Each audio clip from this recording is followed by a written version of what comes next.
Hello friends, today I will show you how to turn on or off Vanish mode on Instagram. First of all, you should know what Vanish mode is. If you turn on Vanish mode, then you can chat privately, and when you turn it off, your chats will disappear from both the sender's and receiver's mobile devices. This is a very useful Instagram feature for chatting in private mode. Now, let's move to my mobile screen to learn how you can turn it on or off Vanish mode by two simple methods.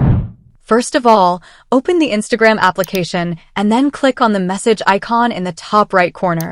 Here, select any account. On the chat room, click on its profile at the top. Once the profile opens, click on the privacy and security option. Now you can see the Vanish mode, so just turn on this toggle button. This is the first method to turn on Vanish mode. Now go back to the chat section and message something here. Then let's go to turn off the Vanish mode. Again, click on the profile at the top and select privacy and security. Once it opens, just click on this toggle button to turn it off. After that, go back to the chat section. Now you can see that the previous chat has disappeared from here. Now let's move to the second method to turn on or off Vanish mode.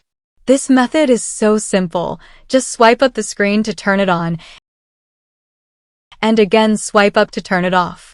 This is how anyone can turn on or off Vanish mode on Instagram. If you find the video useful, please do like and subscribe. Thanks for watching and have a good day.